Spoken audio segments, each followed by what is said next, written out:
नमस्कार, मी प्राध्यापक डॉक्टर यशवंत तोरू AI क्लबच्या माध्यमातून यूट्यूब चॅनेलवर मराठीतून कृत्रिम बुद्धिमत्ता या विषयावर आज माझे विचार मांडत आहे। मी प्राध्यापक doctor Yashwant Shankar Toru AI club USA आणि ज्ञानदीप फाउंडेशन सांगली यांच्या सहकार्याने आपणापुढे आर्टिफिशियल इंटेलिजन्स याबाबतची मराठीतून अत्यंत थोडक्यात पण चांगल्या तऱ्हेनं माहिती तुमच्यापुढे ठेवत आहे।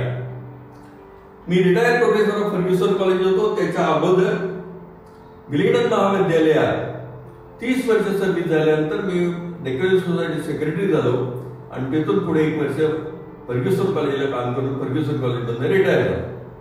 Artificial intelligence next.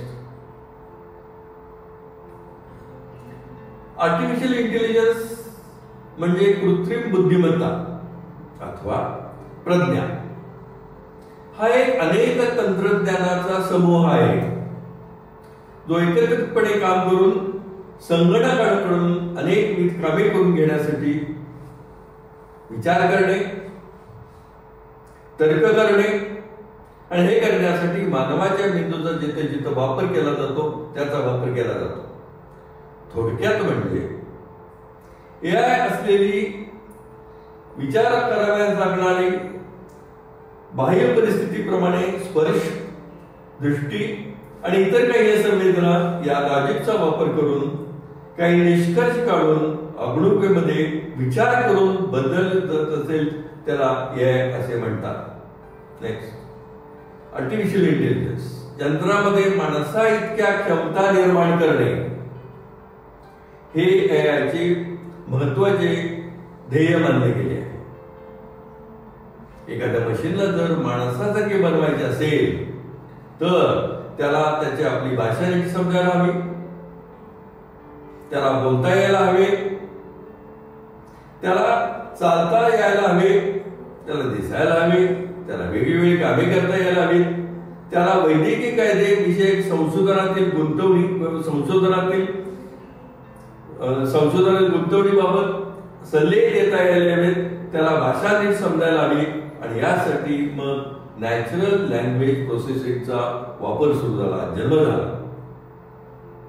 कृत्रिम बुद्धिमत्तेमध्ये आधीच लिहिलेले प्रोग्राम याचा पाया म्हणून काम करतात, पण त्याचबरोबर या प्रोग्राम्स मध्ये गरजेनुसार आणि बाह्य परिस्थितीनुसार आपोआप त्यामध्ये बदल करणे आणि अगदी नवीन प्रोग्राम्स स्वतःलाच लिहिता येणे ही याची खासियत आहे।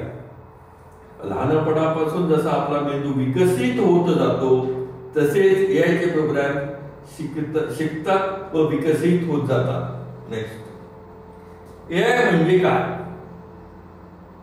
कॉम्प्युटरने रोबोटला पाहिजे तशा हालचाली करायला लावणे आणि बुद्धिमान माणसाप्रमाणे निर्णय घेता येणे म्हणजेच कृत्रिम बुद्धिमत्ता, म्हणजेच artificial intelligence. Simulation of brain म्हणजे तर्क करता येणे, पूर्वानुभवातून शिकणे, अनेक गोष्टीतून घटनांमधून जनरलाइज करता येणे आणि त्याचा अर्थ लावणे म्हणजेच AI। नेक्स्ट, बुद्धी म्हणजे काय? यावर संशोधन करण्याच्या मते बुद्धीची काही महत्वाची परिमाणं आहेत, ती म्हणजे शिकणे, तर्क करणे, रिझनिंग, प्रश्न सोडवणे, प्रॉब्लेम सॉल्व्हिंग, संवेदना, परसेप्शन आणि भाषेचा वापर, नॅचरल लँग्वेज या सगळ्याचा विचार मशीन व डीप लर्निंग मध्ये करतात। तर्क म्हणजे कार्यमीमांसा देऊन कुठलाही प्रश्न सोडवणे, प्रॉब्लेम सॉल्व्हिंग हा AI चा एक महत्त्वाचा घटक आहे। ॲलन ट्युरेलने आणि रिपोर्ट आणि हर्बर्ट सायमन यांनी 1955-56 मध्ये गणिताचे सिद्धांत किंवा प्रमेय सिद्ध करून दाखवण्यासाठी लॉजिक थिएसिस्ट नावाचा एक प्रोग्राम लिहिला। पुढे त्याची जनरल प्रॉब्लेम सॉल्व्हर GPS नावाचा प्रोग्राम लिहिला. AI चे प्रमुख घटक machine learning, deep learning, computer vision, natural language processing, neural network आणि कॉग्निटिव्ह कॉम्प्युटिंग. याचा इतिहास 1943 मॉडेल ऑफ आर्टिफिशियल न्यूरॉन तयार केले गेले. 1950 साली ॲलन ट्युरिंगने मशीन लर्निंगचा पाया घातला. 1956 साली आर्टिफिशियल इंटेलिजन्स हे नाव जॉन मॅकॉर्थीने दिले. 1965 ला डीप लर्निंगचा शोध लागला. 2002 एआयचा पहिला रोबोटिक व्हॅक्यूम क्लीनर तयार झाला आणि 1924 साली जेफ्री हिंटन आणि जॉन हॉपफिल्ड यांना फिजिक्सचे एआय बद्दल नोबेल पारितोषिक मिळाले. ही अत्यंत महत्वाची घटना एआयच्या संदर्भात दिली गेलेली आहे. John Hopfield, Geoffrey Hinton. Next, machine learning आणि डीप लर्निंग. आता एका खास तंत्रज्ञानाचा वापर करून या प्रचंड माहितीचे विश्लेषण करता येणे आणि मग त्या विश्लेषणाचा आधारे निर्णय घेणे सोपे झाले आहे. हे तंत्रज्ञान म्हणजे मशीन लर्निंग. आणि त्यात वापरलेले डेटा अनालिस्टिक्स ज्या तंत्रज्ञानामुळे कॉम्प्युटरला स्वतःच शिकत जाणे आणि निर्णय घेणे शक्य होते ते तंत्रज्ञान म्हणजे मशीन लर्निंग. दुसऱ्या भाषेत सांगायचं झाल्यास जे तंत्रज्ञान कॉम्प्युटरला आणि त्याच्या सिस्टीमला डाटा मिळणाऱ्या माहितीमधून माहितीचे एकमेकांबरोबर असलेली रिलेशन्स आणि त्यातून त्याने काढलेले निष्कर्ष अथवा अंदाज हे करण्यासाठी प्रत्येक कार्याला वेगळा सुद्धा संग्रह करण्यासाठी गरज नसते. महत्वाचा विषय कुठला आला तर त्यातनं वेगळी वेगळी रिलेशन आलेल्या डाटामधनं वेगळी वेगळी रिलेशन करणे म्हणजेच मशीन लर्निंग. मशीन लर्निंग आणि डीप लर्निंग या दोन्हीचा उपयोग करून न्यूरल नेटवर्कचाही वापर कृत्रिम बुद्धिमत्ता क्षेत्रात मुख्यत्वे केला जातो. मशीन लर्निंगचा नेटवर्क हा एक भाग आहे तर डीप लर्निंग हा न्यूरल नेटवर्कचा हा एक भाग आहे. Next, neural network.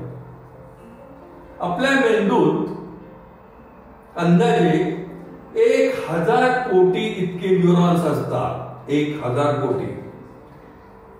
त्यातला प्रत्येक न्यूरॉन त्याच्या आजूबाजूच्या हजारो न्यूरॉन्सने जोडलेला असतो. त्यामुळे त्याच्यामध्ये एक जाळे तयार होते. आपण ज्यावेळी विचार करतो त्यावेळी मेंदूतील एक विशिष्ट न्यूरॉनचे जाळे ऍक्टिव्ह होते. या न्यूरॉन्सना स्मरणशक्ती देखील दिली जाते. ते शिकूही शकतात. म्हणजे गरज असेल तेव्हा स्मरणातील गोष्टीमध्ये तसे बदल करता येतात. हा फार महत्वाचा भाग इथे येतो.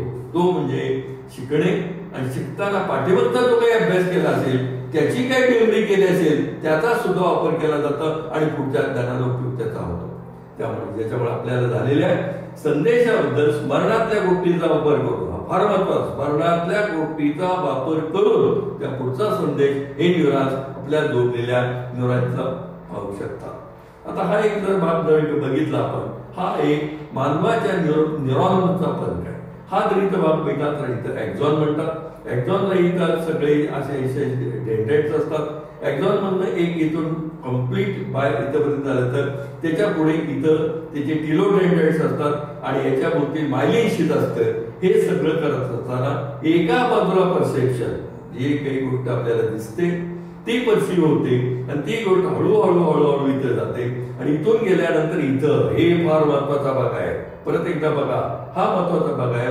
याला इथं जे भाग दिसतो हे महत्वाचा भाग म्हणजे इथं तुम्हाला काही बदल केले जातात आणि बदल केलेले पुढे ढकलले जातात. हा भाग अत्यंत महत्वाचा आहे. हा याचा शोध न्यूरल भागामध्ये हिंटन आणि हिंटन लावलेला आहे. पुढे आर्टिफिशियल न्यूरॉन नेटवर्क. नेमकं असंच काही काम आपण कॉम्प्युटरला करायला सांगितले तर आपल्या मेंदूत जसे न्यूरॉनचे जाळे असते तसे न्यूरॉनचे काय काम करणारे प्रोग्रॅम युनिटचे जाळे त्यांनी बनवून पाहिले. कॉम्प्युटर वापरून या प्रकारच्या तयार केलेल्या जाळ्याला आर्टिफिशियल न्यूरल नेटवर्क म्हणतात, म्हणजे ANN. यामध्ये न्यूरलच्या काही पातळ्या असतात, लेयर्स. त्यातली पहिली पातळी इनपुट स्वीकारते, तर शेवटची पातळी आउटपुट देते. थोडक्यात इथं जर आता आपण बघायला सुरुवात केली तर ही महत्वाची जर बघायला, या सगळ्या ज्या आहेत 1, 2, 3 याला इनपुट न्यूरॉन म्हणतात. ह्याच्या पुढच्या ज्या पातळ्या आहेत याला हिडन लेयर्स म्हणतात. म्हणजे इथून सगळा प्रत्येक गोष्ट पुढच्या न्यूरॉनला ढकलली जाते, पुढच्या न्यूरॉनला ढकलली जाते, आणि त्याचबरोबर इथून इथेही ढकलली जाते, इथेही दिली जाते, इथेही दिली जाते, इथून खालीही दिली जाते, वरही दिली जाते. अशा तऱ्हेने इथं सगळ्या न्यूरॉनच्या इथे येतात आणि शेवटी इथून याला पुढे जातं, याला म्हणतात output layer. Input layer, hidden layers, output layer. आता इनपुट लेअर हा हिडन लेअर आउटपुट लेअर मध्ये काय जर फरक असेल तर इथे फॉरवर्ड प्रोपॅगेशन, म्हणजे एका ठिकाणाहून दुसऱ्या ठिकाणी जाणार त्याला फॉरवर्ड प्रोपॅगेशन म्हणतात, आणि ज्याचा शोध लागला गेला त्याला म्हणतात बॅकवर्ड प्रोपॅगेशन. बॅकवर्ड प्रोपॅगेशन हा अत्यंत महत्वाचा घटक या बाबतीत ठरलेला आहे, आणि याचा सगळं श्रेय इंटन आणि हॉपकिन्सना जाते. या दोन पातळ्यामध्ये आपल्याला सर्व पातळीने हिडन लेयर्स म्हणतात. हिडन लेयर्स पहिल्या पातळीतील न्यूरॉन इमेज मधला काही भागच स्वीकार्य आहे, फार महत्वाचा आहे. पहिल्या पातळीतील प्रत्येक न्यूरॉन दुसऱ्या पातळीतील प्रत्येक न्यूरॉनशी जोडलेला असतो. त्यामुळे पहिल्या पातळीतील सगळ्या न्यूरॉनचे सगळे इनपुट आउटपुट म्हणून दुसऱ्या पातळीत पोहोचतात, आणि तिथून दुसरी पातळी हिडन लेयरची असते. म्हणजे परत लक्षात आलं असेल तर या सगळ्या बाबतीत आधी हे जे न्यूरॉन असतात हे सगळे एकमेकाला जोडलेले असतात. नेक्स्ट, कुठल्याही पातळीतील न्यूरॉनकडे आधीच्या पातळीतील न्यूरॉनकडून इनपुट संदेश येताना प्रत्येक संदेशाला किती महत्व द्यायचे हे ठरवण्यासाठी न्यूरॉन एक वजन, वेट, हा फार महत्वाचा शब्द आहे, वेट ठरवितो. याशिवाय गणित करून आउटपुट ठरविताना तो न्यूरॉनला एक बायस म्हणून ओळखला जातो, अशी एक त्यात मिसळतो. म्हणजे या सगळ्यामध्ये जसं आपल्या मेंदूमध्ये एका ठिकाणाहून सिनॅप्टिक न्यूरॉन ज्याला म्हणतात, तसं इथं या सिनॅप्टिक न्यूरॉन मध्ये एक ठिकाणी वेट दिले जाते, त्याच्याशिवाय एक बायस दिले जाते, आणि हा वेट आणि बायसचं मिळून पुढच्या याला जातात आणि मग एक आउटपुटला जातं. जसं न्यूरल नेटवर्क शिकत जाते तसतसे हे वजन आणि बायस यांच्या किमती अधिकाधिक अचूक होत जातात. उदाहरण द्यायचं म्हटलं तर समजा आपण आता ठरवलं की ह्या पातळीला सुरुवातीला एक आपण भाग द्यायचा प्रमोद. प्रमोद भाग दिल्यानंतर सगळं जर एकत्र केलं तर शेवटी जर त्याचं काय असेल तर PR मध्ये काहीतरी येते आणि D येतं. मग हा प्रमोद ही शब्द होत नाही, मग त्याच्या ध्यानात असेल की जे झालेलं आहे अत्यंत चुकीचं आहे, परत त्याला बॅकवर्ड प्रोपॅगेशन येतो, आणि बॅकवर्ड प्रोपॅगेशन त्याला दिलेले झालेले हे संदेश म्हणजे वेट आणि बायस परत दिलं जातं, आणि त्यामध्ये बदल केला जातो, आणि प्रमोदचा एक त्याचा प्रमोद असा होतो. हे अत्यंत सोप्या भाषेत तुम्हाला सांगण्याचा मी प्रयत्न केलेला आहे. नंतर आपण त्याला खरी संख्या कोणती आहे सांगितल्यानंतर जर त्याचा अंदाज चुकीचा असला तर एकूणच न्यूरल नेटवर्क मधल्या न्यूरॉनला विविध वजनाच्या किमती, वेट्स अशा काही प्रकारे कमी जास्त करण्याचा प्रयत्न करतात. पुढच्या वेळेस अंदाज अधिकाधिक अचूक येईल. पुढे नोबेल प्राइज. जॉर्ज विंटन यांना AI चे गॉडफादर म्हटले जाते. आता त्यांना जॉन हफिल्ड सोबत AI बाबत संशोधन केल्याबद्दल 2024चा फिजिक्स मधील नोबेल प्राइज मिळाले आहे. त्या दोघांनी मिळून भौतिकशास्त्रातील मूळ संकल्पनाचा वापर करून कृत्रिम न्यूरॉन्स व मज्जातंतूचे जाळे म्हणजे आर्टिफिशियल न्यूरल नेटवर्क तयार केले. त्यामुळे मोठ्या माहिती साठ्यातील विशिष्ट नमुने कृत्रिमरित्या लक्षात ठेवणे यंत्रणा शक्य झाले.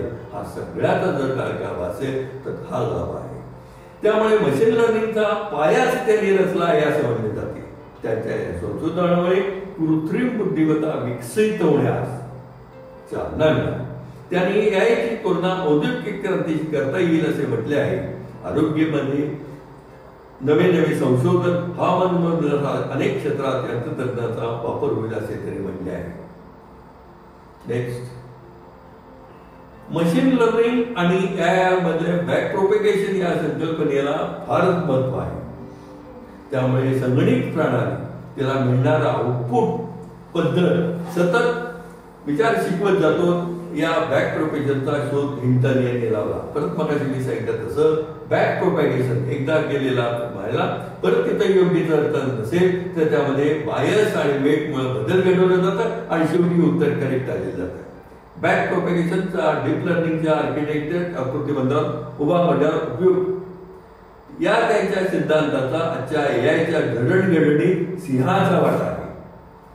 मशीन लर्निंग आणि आर्टिफिशियल न्यूरल नेटवर्क मधील बॅक प्रोपॅगेशन या मूलभूत संशोधनासाठी त्या दोघांना फिजिक्स मधील नोबेल पारितोषिक देण्यात आले आहे. मॅकपुना आणि वॉल्टर पिट्स यांनी प्रथम 1944 साली ध्यानात ठेवा 1944 साली न्यूरल नेटवर्कचा शब्दप्रयोग केला. त्याच्यानंतर इतक्या वर्षांनी जवळजवळ 28 वर्षांनी परत त्याचा शोध लागलेला आहे. याच्या कार्यप्रणालीत वापरला जर जॉन ट्रॅक त्याला आर्टिफिशियल न्यूरॉनचा या